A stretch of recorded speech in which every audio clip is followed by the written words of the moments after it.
Hello, good morning. Nana here. Kumusta ng mga kalola natin dyan? So, today, this morning, magluluto po tayo ng corned beef hash. Ito po ay paborito ng ng lolo nyo.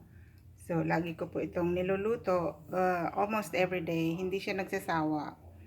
Ano lang po siya, simple lang po ito at saka madaling gawin. Ito po yung ingredients natin. Ito lang, corned beef hash at saka itlog. Yan lang po. Tapos, parang i-fry natin siya. So, din lang po kayo at magluluto na tayo.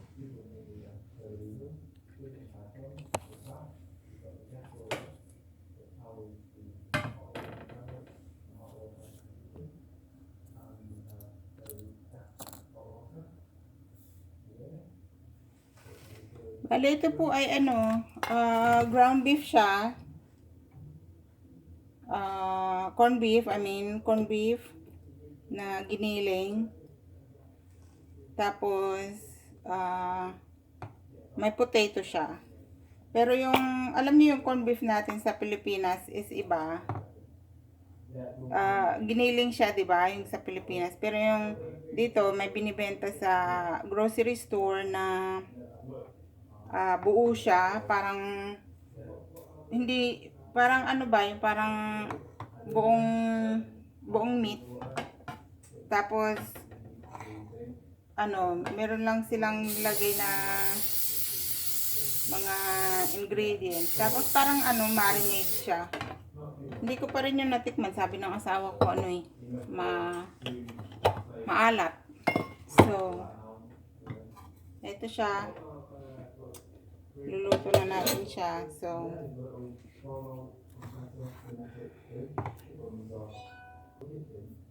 ito po, ilagay nyo pagka yung mainit na yung yung kawali nyo. Para kasi minsan dumidikit to eh.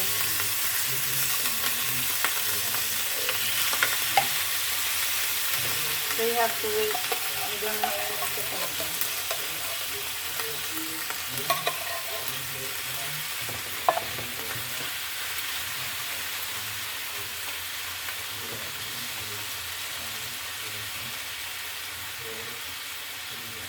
So, ginamitan ko siya ang ginamit ko po dito ay yung ito lang, spray lang ng konti. Spray lang siya ng konti. So, kasi mamantika na to eh. I'm going to show you how oily siya. Kasi alam niyo naman ang baka, di ba? Talagang maraming oil. So, ito, tapos takpan lang po. Takpan lang siya. Yan. Okay, hintayin lang po natin na mag-brown siya. Pag nakita niyo po yung sa gilid is brown, tapos flip it over. Yung babalik ta rin natin para maluto din maging brown din yung sa kabila.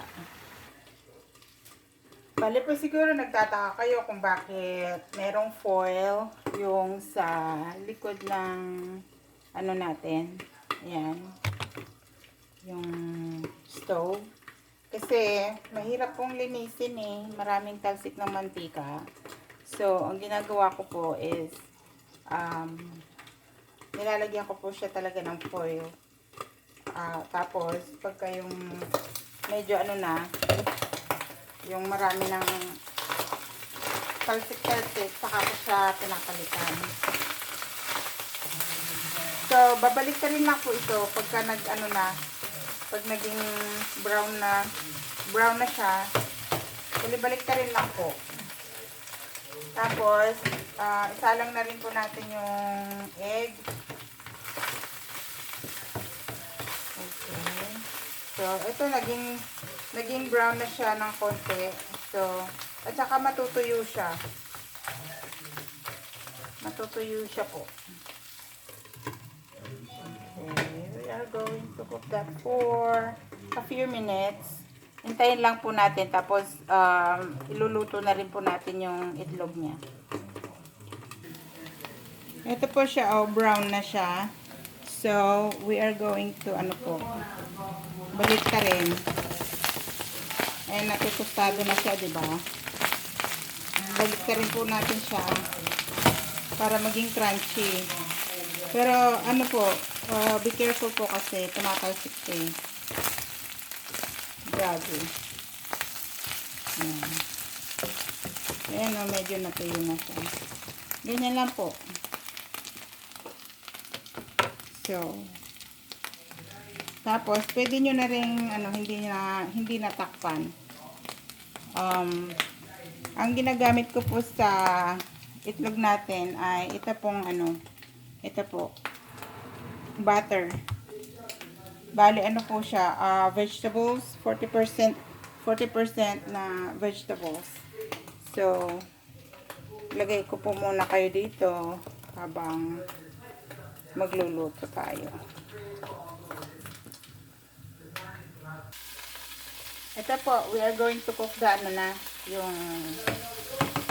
yung ating itlog, yung ating egg. So, pasensya na po kayo sa sa background natin kasi medyo maingay dahil nanonood ng TV ang lolo niyo. So, ayan lang po.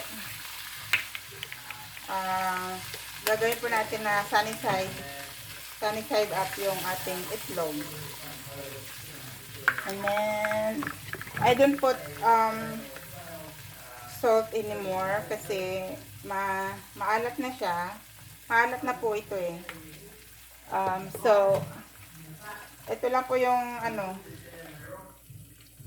ito lang po yung nilagay ko, paminta lang at saka butter. Yung butter natin ay 40% vegetable oil, sabi niyo dito. So, ito po yung lagi kong ginagamit. Tapos, iluto lang po siya. Yung ating corned beef hash is already toasted. Brown na siya. So, hintayin lang po natin yung egg natin na maluto. Tapos, lalagay natin siya top. Lalagay po natin yung egg over the top ng corned beef hash. Ito po ay pagkain po ng mga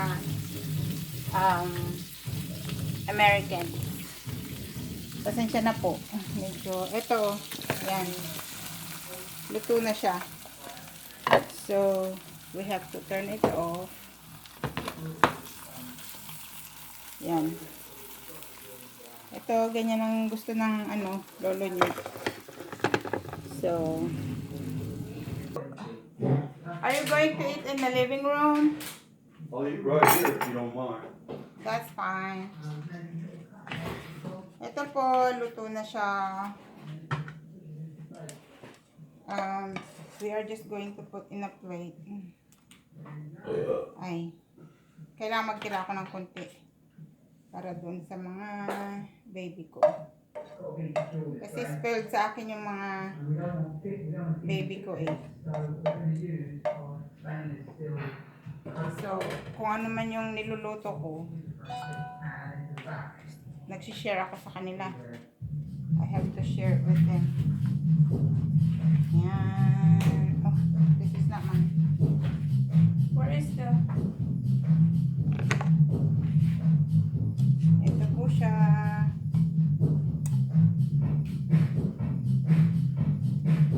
Yan.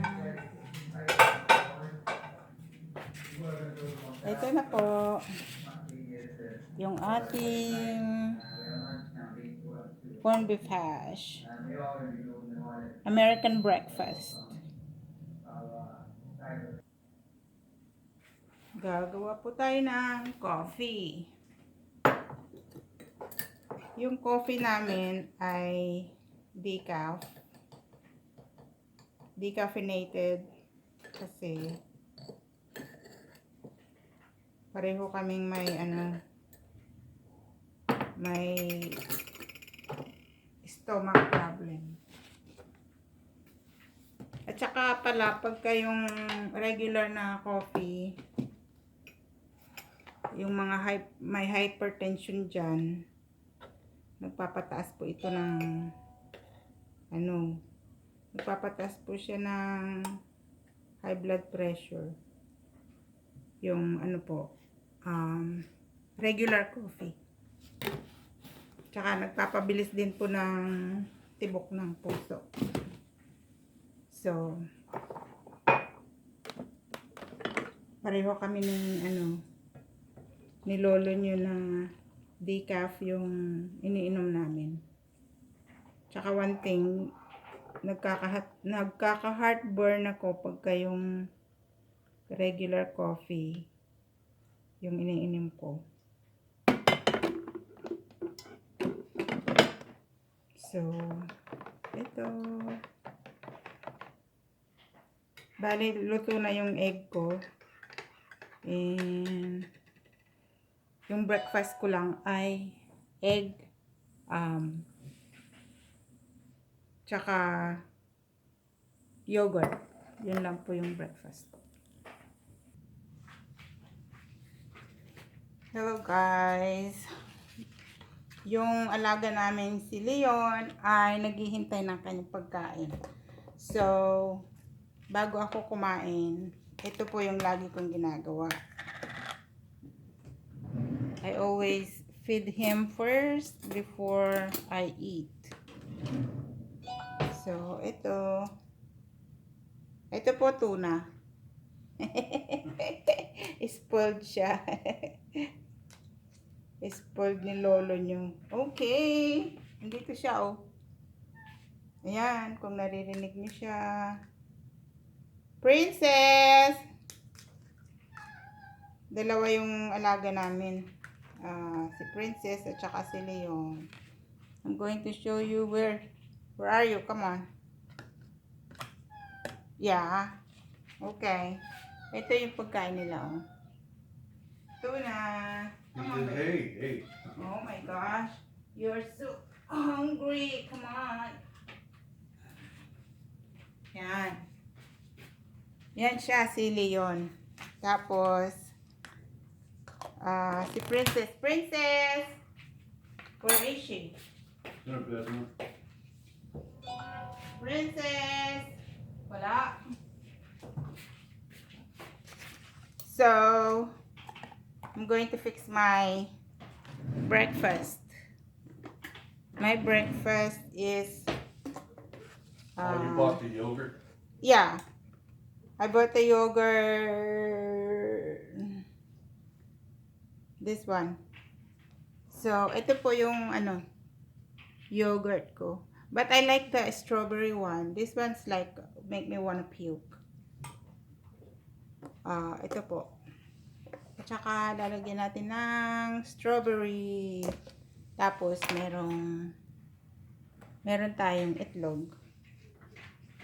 So, yun lang po yung breakfast natin.